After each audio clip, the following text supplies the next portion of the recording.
இயேசுவில் பிரியமான சகோதர சகோதரிகளை,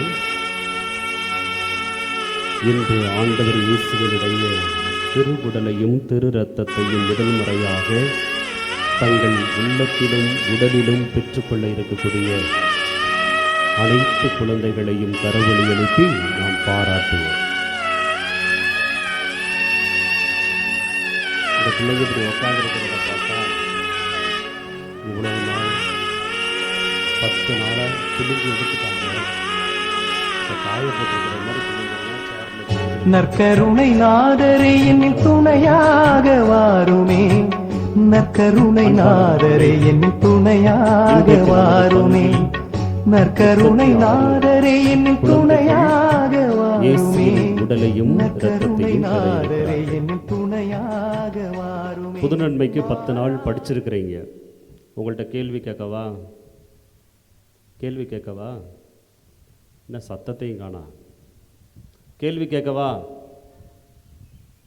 4 பேர் வேண்டான்ற தலையை ஆட்டிட்டாங்க. வேண்டாம், தயவு செய்து வேண்டான்னு. இருந்தாலும் கேட்பேன். உங்கள்கிட்ட மட்டும் இல்லை, பின்னாடி உட்காந்துருக்கீங்க பார்த்தீங்களா, உங்களுக்கு சேர்த்து தான் நான் கேட்க போகிற கேள்வி. நீங்களும் ஞாபகப்படுத்திக்குங்க. உங்களுடைய புதுநன்மை உங்களுக்கு 1 மாதம் படிக்க வச்சு கூட்டிகிட்டு போனாங்க பார்த்தீங்களா, அதை நீங்கள் நினச்சிக்கோங்க. இயேசுவினுடைய திருவுடலை திரு இரத்தத்தை முதல் முறையாக பெற்றவுடன் அந்த இயேசுவோடு நீங்கள் நிகழ்த்திய உரையாடல் என்ன? சின்ன கேள்விக்கு சின்ன பதிலுக்கு பெரிய கேள்வியாக இருக்கிற மாதிரி இருக்குல்ல. திருப்பி சுருக்கமாக சொல்கிறேன். நீங்கள் முதல் முறையாக நற்கரணை வாங்கின உடனே இயேசு உங்கள் உள்ளத்தில் வந்திருப்பார், அப்படித்தானே? யாராருக்கு வந்தார், யாராருக்கு வரல? இயேசு நான் நற்கரணை வாங்கினே எனக்குள்ளே வந்தார் அப்படின்னு சொல்கிறவங்க மட்டும் கை தூக்குங்க பார்க்கலாம். Very good. பாதிக்கு மேலே கை தூக்கலாம். அவங்களுக்கெல்லாம் இன்னும் வரல, இது வரைக்கும் வரல. ஏறக்குறைய 5000 6000 நன்மை வாங்கியிருப்பீங்க, இன்னும் வரல போல இருக்கு. நீங்கள் நினச்சிக்கோங்க, உங்களுக்கு சொல்லிக் கொடுத்தவங்க சொல்லிக் கொடுப்பாங்க.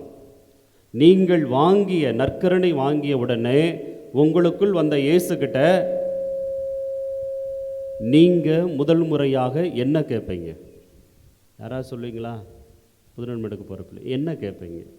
இயேசு உங்களுக்குள்ளே வந்த உடனே நீங்கள் ஃபஸ்ட்டு டாக் என்ன கேட்பீங்க? எங்களுக்கு சீக்கிரம் பூச முடிஞ்சால் போதும், எங்கள் அப்பா கறிக்கடைக்கு போயிருக்காரு, எங்கள் அம்மா சோறு ஆகிக்கிட்டு இருக்கிறாங்க, சொந்தக்காரங்களாம் வந்திருக்காங்க, அப்படித்தானே? என்ன பேசுவீங்க? இயேசுக்கிட்ட என்ன பேசுவீங்க? இப்போ புதுநன்மை எடுக்க போகிறவங்கள கேட்டேன், இது அவுட் ஆஃப் பீப்புள். என்ன கேட்பீங்க? புதுநன்மை எடுக்கிற பிள்ளைங்க என்னைய பாருங்கள், நீங்கள் இயேசுக்கிட்ட என்ன கேட்பீங்க?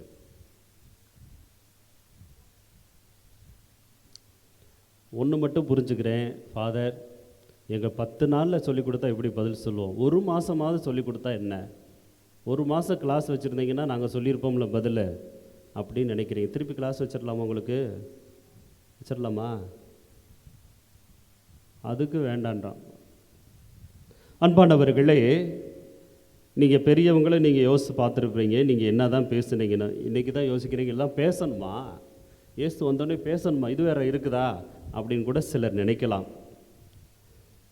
மே மாதம் 13ஆம் தேதி 2005ஆம் ஆண்டு மேனாள் முன்னாள் திருத்தந்தை 16ஆம் பெனடிக்ட் அவர்கள் போப்பாண்டவராக பொறுப்பேற்றார்கள். அவர் பொறுப்பேற்ற அந்த முதல் கூட்டம் மே மாதம் 13ஆம் தேதி பேதுரு சதுக்கம் என்று சொல்லக்கூடிய அந்த இடத்துக்கு போகிறார். பார்த்தா புதுநன்மை எடுக்கிற பிள்ளைங்க அவ்வளோ பெரிய கூட்டம். புதுநன்மை எடுக்கிறவங்க அவங்கள்ட்ட பேசும்போது அவர் ஒரு கேள்வியை கேட்டார். எந்த கேள்வினா, இப்போ நான் கேட்டேன் பார்த்தீங்களா, இதே கேள்வியை 2005ஆம் ஆண்டு திருத்தந்தை 16ஆம் பெனடிக்ட் அவர்கள் புதுநன்மை எடுக்கிற பிள்ளைங்களை பற்றி கேட்டுட்டு கடைசியாக அவர் சொன்னார், நான் புதுநன்மை எடுக்கும்போது, யார்? போப்பாண்டவர் 16ஆம் பெனடிக்ட், நான் புதுநன்மை எடுக்க போகும்போது நான் என்ன அந்த இயேசுக்கிட்ட பேசினேன், நான் என்ன அவர்கிட்ட கேட்டேன் அப்படிங்கிற ஒரு பதிலை நமக்கு பதிவு செய்கிறார். என்ன சொல்கிறாரு அப்படின்னா, நான் நற்கரணையை சிறு பிள்ளையாக இருக்கும்போது நற்கரணை வாங்கின உடனே நான் சொன்ன முதல் ஜெபம் என்னன்னா, stay with me Jesus forever. Stay with me Jesus forever. என்னோடு தங்கி என் வாழ்நாள் முழுவதும் நீ இருக்க வேண்டும் இயேசுவே. பாருங்கள், எவ்வளவு அருமையான ஒரு வார்த்தை, போப்பாண்டவர் சொன்ன வார்த்தை. Stay with me Jesus. அதை தமிழில் அழகாக சொல்கிறோம், எங்களோடு தங்கும். எங்களோடு தங்கும் இயேசுவே, எங்களோடு தங்கும். இப்படி ஒரு அருமையான வார்த்தையை, ஜெபத்தை, அது திருத்தந்தைக்கு மட்டுமல்ல, இங்கே இருக்கிற எல்லாருக்கும், புதுநன்மை எடுக்கிற எல்லா பிள்ளைகளுக்கும், புதுநன்மை எடுத்தவர்களுக்கும் இது பொருத்தமாக இருக்கிறது. Stay with me Jesus forever. எங்களோடு தங்கும் என்று சொன்னால் அதில் 2 குணங்கள் இருக்க வேண்டும். என்ன 2 விதமான குணங்கள் என்று சொன்னால், டிசையர் ஃபார் ஜீசஸ், இயேசுவை பெற வேண்டும் என்கிற ஆசை இருக்கணும். ஃபர்ஸ்ட் எங்களோடு தங்கும்னு சொன்னால் ஃபர்ஸ்ட் என்ன நமக்குள்ள மனசில் இருக்கணும்னா, டிசையர் ஃபார் ஜீசஸ், இயேசுவை அன்பு செய்ய வேண்டும், அவர் மீது விருப்பம் கொள்ள வேண்டும், அவர் மீது ஆசைப்பட வேண்டும். இது இருக்கணும் ஃபர்ஸ்ட், டிசையர் ஃபார் ஜீசஸ். 2வது, பிளேஸ் ஃபார் ஜீசஸ், இயேசுவுக்கு உங்கள் இல்லத்தில், உள்ளத்தில் இடம் கொடுப்பதற்கு நீங்கள் தயாராக இருக்கணும். இந்த 2 குணம் இருந்தால் தான் இயேசு உங்களோடு தங்குவார். இயேசுவை அடைய வேண்டும், இயேசுவை பெற வேண்டும், இயேசுவை உள்வாங்கிக் கொள்ள வேண்டும் என்கிற ஒரு ஆவல், ஆசை. 2வது, உங்கள் உள்ளத்திலே அங்கே ஒரு இடம் ஒதுக்கப்பட வேண்டும், ஒரு பிளேஸ். இந்த 2 காரியம் இருந்தால் தான் இந்த ஜெபம், stay with me Jesus forever, அதை நம்மளால் சொல்ல முடியும். இங்கே இருக்கக்கூடிய புதுநன்மை பிள்ளைங்களாம், இன்னைக்கு நீங்கள் நற்கருணை வாங்கிய பிறகு நீங்கள் சொல்ல வேண்டிய முதல் வார்த்தை என்ன வார்த்தை? என்ன வார்த்தை? தமிழ்லேயே சொல்லுங்க, எங்களோடு தங்கும் இயேசுவே. சொல்லுங்க பார்க்கலாம், திருப்பி அவரோட சத்தமாக சொல்லுங்க. எல்லாம் கைதட்டுங்க, பெரியவங்களாம் கைதட்டுங்க. இந்த இயேசு நம்மோடு தங்க வேண்டும் என்று சொன்னால் அதற்கு 3 வழிகளை உங்களுக்கு சொல்லி கொடுக்குறேன். எல்லாம் கவனிச்சுக்குங்க. நான் புதுநன்மை பிள்ளைகளுக்கு மட்டும் பேசலை, பெரியவங்களுக்கு சேர்த்து தான் சொல்கிறேன். எங்களோடு தங்கும் இயேசுவே என்று நீங்கள் சொல்ல வேண்டும் என்று சொன்னால், அது நடக்க வேண்டும் என்று சொன்னால், அதற்கு 3 காரியத்தை நீங்கள் செய்யணும். அதுதான் இன்னைக்கு மந்திரம். இதைத்தான் நீங்கள் இன்றைக்கி எடுத்துகிட்டு போகணும் இங்கே கோயிலிருந்து போகும்போது. என்ன முதல்ல என்ன சொன்னால், நற்கருணை பக்தி. நற்கருணை மீது உங்களுக்கு பக்தி இருக்க வேண்டும். இந்த நற்கருணை பற்றி catechism of the Catholic Church என்று சொல்லக்கூடிய நமது திருச்சபையினுடைய மறைக்கல்வி ஏடு இந்த நற்கருணை பற்றி அழகாக சொல்லுகிறது. நம்முடைய திரு அவையில் இருக்கக்கூடிய அனைத்து விதமான ஆன்மீக தேவைகளுக்கும் ஊற்றும் உச்சமுமாக இருப்பது நற்கருணை. பங்கு கோயிலில் என்ன வச்சுருக்கிறோம்? அங்கே என்ன இருக்குது? லைட் போட்டு வச்சுருக்கிறோம். திவ்ய நற்கருணை பேழை இருக்கிறது, அங்கே கடவுள் இருக்கிறார். ஒவ்வொரு பங்கு ஆலயத்திலும் நற்கருணை பேழை இருக்கிறது. அங்கே கடவுள் தன்னை பிரசன்னமாக உருவாக்கி கொண்டிருக்கிறார். அதனால தான் அந்த நற்கருணை பேழைக்கு முன்னாடி போகும்போது நம்ம என்ன செய்யணும்? வணங்குகிறோம்.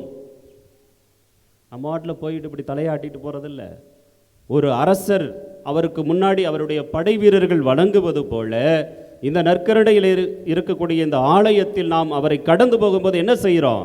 கைகூப்பி தலை வணங்கி நம்முடைய மரியாதையை செலுத்துகிறோம். இந்த நற்கருணை பக்தி என்பது முதல்ல நமக்கு இருந்தாதான் எங்களோடு தங்கும் இயேசுவே என்று சொன்னால் பலிக்கும். இப்போ நற்கருணை மீது ஆவல், நற்கருணையை பெற வேண்டும், நற்கருணை என்னை குணப்படுத்த வேண்டும் என்று ஜெபிக்க வேண்டும். இதைத்தான் குழந்தை தெரசம்மா சிறுமலர் பள்ளியில் படிக்கிறவங்க தெரிஞ்சுக்குங்க. குழந்தை தெரசம்மா தன்னோடு குழந்தை இயேசு ஒரு முறை பேசுகின்ற பொழுது அந்த குழந்தை இயேசுவை பார்த்து, அந்த இயேசுவினுடைய முகத்தை பார்த்து குழந்தை தெரசம்மா கேட்டாங்களாம், ஆண்டவரே, இந்த உலகத்தில் நான் நிறைவோடு இருக்க வேண்டும் என்று சொன்னால், நான் மகிழ்ச்சியோடு இருக்க வேண்டும் என்று சொன்னால் நான் என்ன செய்யணும்? யார் கேட்டது? யார் கேட்டது? குழந்தை தெரசம்மாள் அல்லது சிறுமலர். நான் மகிழ்ச்சியோடு இருக்க வேண்டும் என்று சொன்னால் நான் என்ன செய்ய வேண்டும்? அதற்கு இயேசு குழந்தை தெரசம்மாளிடம் சொல்லிய வார்த்தை, நீ நிறைவோடு மகிழ்ச்சியோடு இருக்க விரும்பினால் நீ ஒரு முழுமையான திருப்பலியிலே பங்கு கொள் என்று சொன்னாராம் இயேசு.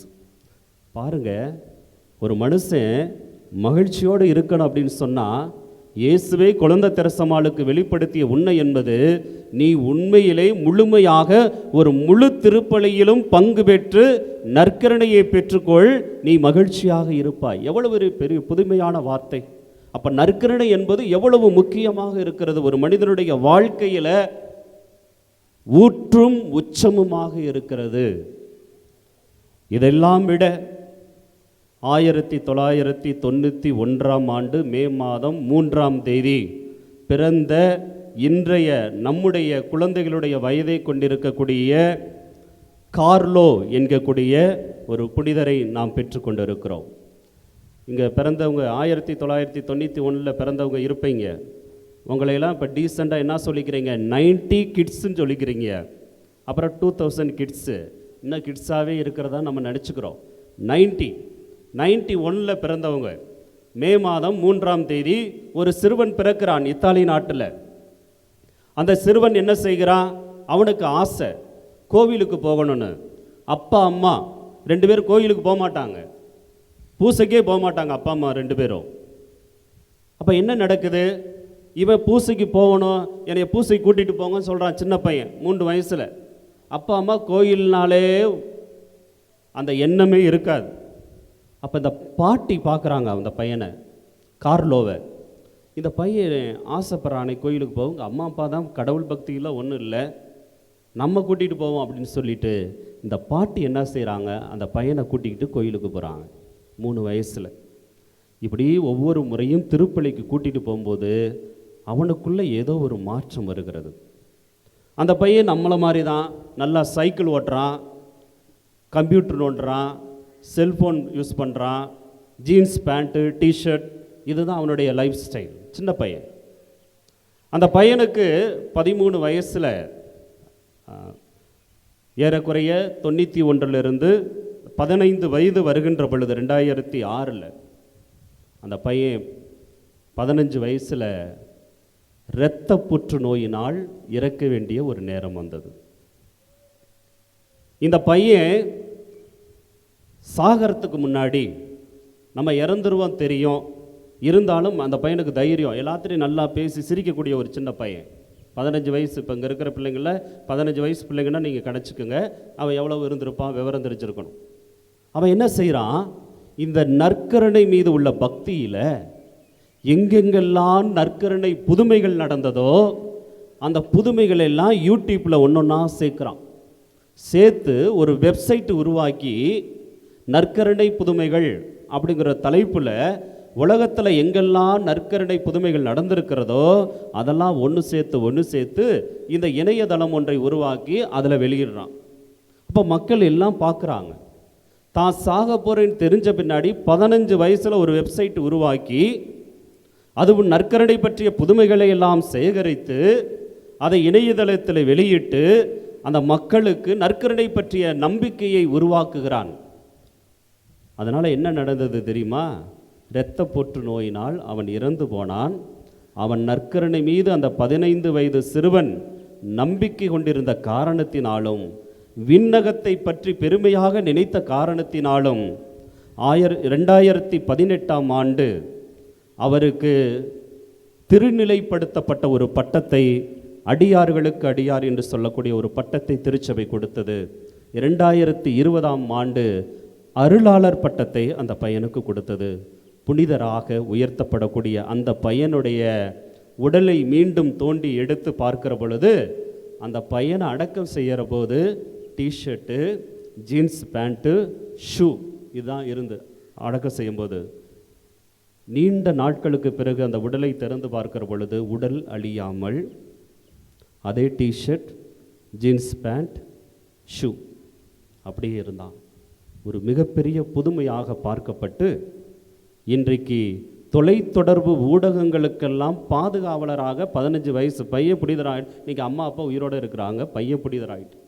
அப்போ அந்த அம்மா கிட்ட கேட்குறாங்க போய், அம்மா உங்கள் பையன் திருச்சபையில் உலகளாவிய அளவில் 15 வயசில் இரத்த புற்றுநோயில் இறந்த அந்த பையன் இன்றைக்கி புனிதராக உலகமெல்லாம் பேசக்கூடிய அளவுக்கு உயர்ந்திருக்கிறானே, நீங்கள் அப்படி என்னதான் அந்த பையனுக்கு சொல்லி கொடுத்தீங்கன்னு சொன்னபோது அந்த அம்மா சொன்னாங்க, என் பையனுக்கு நான் எதுவுமே செஞ்சதில்லை, ஒன்று மட்டும்தான் செஞ்சேன்.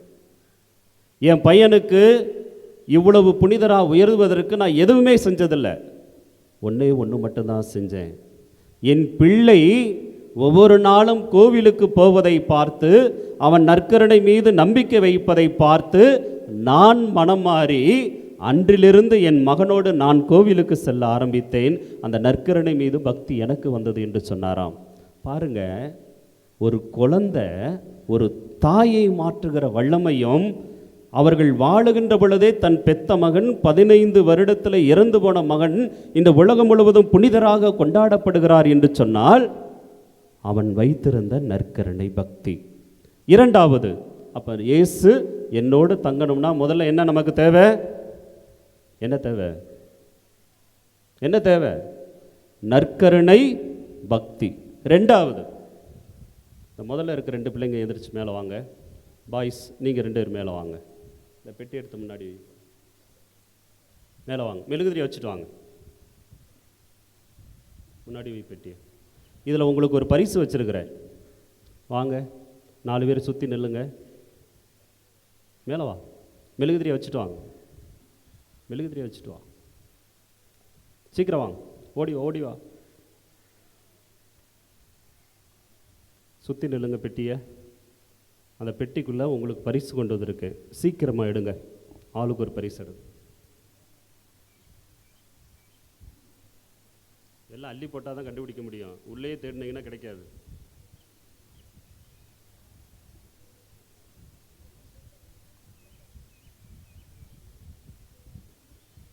Very good. பையன் 1 எடுத்துட்டான், 2 ஆள் எடுத்தாச்சு, 3 ஆள் எடுத்தாச்சு. இன்னொரு ஆள் உதவி செய்யுங்க கண்டுபிடிக்கிறதுக்கு.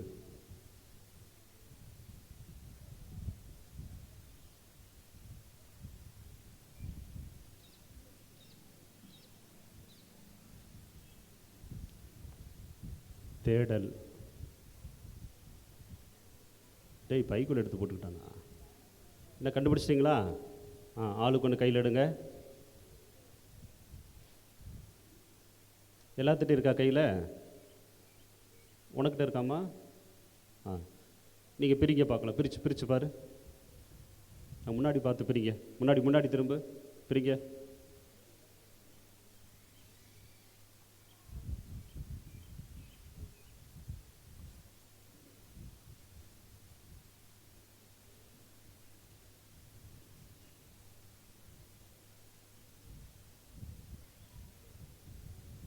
திறந்து எல்லாம் வெளியில் எடுங்க.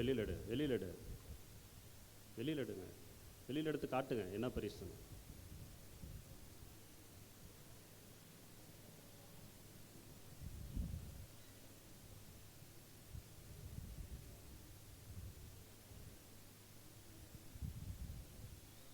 காட்டுங்க, எல்லாத்துக்கும் காட்டுங்க. என்ன பரிசு? அப்படியே கொண்டு போயிருங்க. நீங்கள் போயிடலாம். அப்படியே கையில் வச்சுக்கோங்க. முன்னாடி உட்காந்துருந்தா இப்படி தான் லக்கு கிடைக்கும். அன்பானவர்களே, என்னோடு தங்கும் இயேசுவே என்று நீங்கள் ஜெபிக்கிறது நடக்கணும்னா உங்களுக்கு 2வது தேவை என்ன தெரியுமா? ஜெபமாலை. ஜெபமாலை ஜெபிக்கக்கூடிய அந்த பழக்கம் இருந்தால் இயேசு உங்களோடு தங்குவார். ஜெபமாலையில் என்ன ஜெபிக்கிறோம்? இயேசுவினுடைய பிறப்பு, வளர்ப்பு, வாழ்க்கை, அவருடைய புதுமைகள், அன்னை மரியாளுடைய சேர்ந்து நாம் இயேசுவினுடைய வாழ்க்கையை, மீட்பு வரலாற்றை தியானிக்கின்றோம். இதைத்தான் பியோ தந்தை பியோ என்று சொல்லக்கூடிய புனிதர் சொல்லுகிறார், எதிரிகளை எதிர்க்கக்கூடிய ஆயுதம் ஒவ்வொரு கத்தோலிக்க கிறிஸ்தவனுக்கும் கையிலே இருக்க வேண்டும் என்று சொன்னால் அது ஜெபமாலை என்று சொல்லுகிறார். இதை 12ஆம் பத்திநாதர், இவர்கள்லாம் போப்பாண்டவங்களாக இருந்தவங்க, 12ஆம் பத்திநாதர் போப்பாண்டவராக இருந்தவர் சொல்லுகிறார், விண்ணகத்திலே இருக்கக்கூடிய அனைத்து ஆசீர்வாதங்களையும் மண்ணகத்திற்கு கொண்டு வந்து ஒரு வீட்டுக்குள் கொடுக்க வேண்டும் என்று சொன்னால் அதற்கு ஒரு கருவியாக இருப்பது ஜெபமாலை என்று சொல்லுகிறார். ஆகவே இயேசு என்னோடு தங்க வேண்டும் என்று சொன்னால் முதலிலே நற்கருணை பக்தி இருக்க வேண்டும், இரண்டாவது ஜெபமாலை பக்தி உங்களிடம் இருக்க வேண்டும், மூன்றாவதாக உங்களுக்கு சொல்லக்கூடிய முக்கியமான உண்மை என்னவென்று சொன்னால் உடல் இறை இயல் என்று சொல்லலாம். தியாலஜி ஆஃப் ஹியூமன் பாடி அப்படி சொல்லலாம். உடல் இறையியல் என்று சொன்னால் என்ன? கொரிந்தியருக்கு எழுதிய திருமுகத்திலே பவுல் அடிகளார் சொல்கிறார், உங்களுடைய உடல் என்பது கடவுள் வாழக்கூடிய ஆலயம் என்பது உங்களுக்கு தெரியாதா? ஆகவே தூயாவி தங்கக்கூடிய நமது உடல் என்பது புனிதமானது. நம்ம உடலை யாராவது வெறுக்கிறீங்கன்னு வச்சுக்கோங்களேன், நான் அழகா இல்லை, அறிவா இல்லை, எனக்கு கை சரியில்லை, காலு சரியில்லை, கலரு சரியில்லைன்னு சொன்னால் நீங்கள் கடவுளுக்கு எதிராக யோசிக்கிறீங்கன்னு அர்த்தம். இந்த உடல் என்பது கடவுள் வாழக்கூடிய ஆலயம், கடவுள் அதை புனிதப்படுத்தி இருக்கிறார். அதனால் நமது உடலை நாம் தான் முதல்ல நேசிக்கணும். என்னை யாராவது நேசிப்பாங்களா, நீங்கள் அடுத்த ஆளை தேடக்கூடாது, நம்ம உடலை நாம் நேசிக்க வேண்டும். அதைத்தான் பவுலடிகளார் சொல்லுகிறார், இந்த உடலிலே ஒவ்வொரு நாளும் சாப்பிட்டாதான் இந்த உடம்பு வளரும். அப்படித்தானே? அப்படித்தானே? சாப்பிட்றீங்களா? டெய்லி சாப்பிட்டா உடம்பு வளரும். நம்முடைய ஆன்மா வளர வேண்டும் என்று சொன்னால் அதற்கு ஜெபமும் தவமும் நோன்பும் நற்கருணையும் தேவை. இன்றைக்கு இந்த உடலிலே தான் இயேசு தங்கப் போகிறார். இந்த உடலிலே தங்கப் போகிற நற்கருணை வடிவிலை தங்கப் போகக்கூடிய இயேசு ஆண்டவர் சொல்லுகிறார். பைபிள் யாராவது எடுத்து வச்சிருந்தீங்கன்னா சொல்லுங்க. யோவான் நற்செய்தி 6ஆம் அதிகாரம் 35வது வார்த்தையை வாசிங்க. இயேசு அவர்களிடம், வாழ்வு தரும் உணவு நானே, என்னிடம் வருபவருக்கு பசி இருக்காது, என்னிடம் நம்பிக்கை கொண்டிருப்பவருக்கு என்றுமே தாகம் இராது. பாருங்க, ஈஸ்வரர் நான் தான் வாழ்வு தரும் உணவு, என்னை உட்கொண்டால் உங்களுக்கு பசி இருக்காது, தாகமும் இருக்காது என்று சொல்கிறார். இதையே யோவான் நற்செய்தி 6ஆம் அதிகாரம் 58வது வார்த்தை வாசிங்க. 6ஆம் அதிகாரம் 58வது வார்த்தை. விண்ணகத்திலிருந்து இறங்கி வந்த உணவு இதுவே, இது நம் முன்னோர் உண்ட உணவு போன்றது அல்ல, அதை உண்டவர்கள் இறந்து போனார்கள், இந்த உணவை உண்போர் என்று வாழ்வர். உட்கார். பழைய ஏற்பாட்டில் பாலைவனத்தில் கடவுள் மன்னாவை கொடுத்தார், அது உணவு தான், அது சாப்பிட்டாங்க, செத்து போயிட்டாங்க. இயேசு சொல்கிறார், பாலைவனத்தில் மன்னாவை உண்டார்கள், அவர்கள் இறந்து போனார்கள், ஆனால் என்னை உண்போர் அவங்க சாகவே மாட்டாங்க. அந்த உணவை தேடி தான் இந்த பிள்ளைங்க நம்ம எல்லாரும் இந்த திருப்பலிக்கு வந்திருக்கிறோம். வாழ்வு தரும் உணவு. இந்த உணவு இந்த உடலுக்கானது மட்டுமல்ல, நமது ஆன்மாவுக்கான உணவு. ஆகவே அன்பு சகோதர சகோதரிகளே, குழந்தைகளே, பெற்றோர்களே, stay with me Jesus for ever அப்படின்னு சொல்கிறோம். அப்படின்னா என்னோடு தங்கும் இயேசுவே, என்னோடு என்னாலும் தங்கும் இயேசுவே என்று சொன்னால் 3 காரியத்தை நாம் எப்பொழுதும் மறந்துவிடக்கூடாது. நற்கருணை பக்தி, ஜெபமாலை, மூன்றாவதாக இந்த உடல் மீது அன்பு. உடல் மீது என்று சொன்னால் நற்கருணை ஆண்டவரை பெற்றுக்கொள்வதால் நான் சுகம் பெறுகிறேன் அப்படிங்கிற எண்ணம் இருந்தால் இயேசு நம்மோடு தங்குவார். ஆமென்.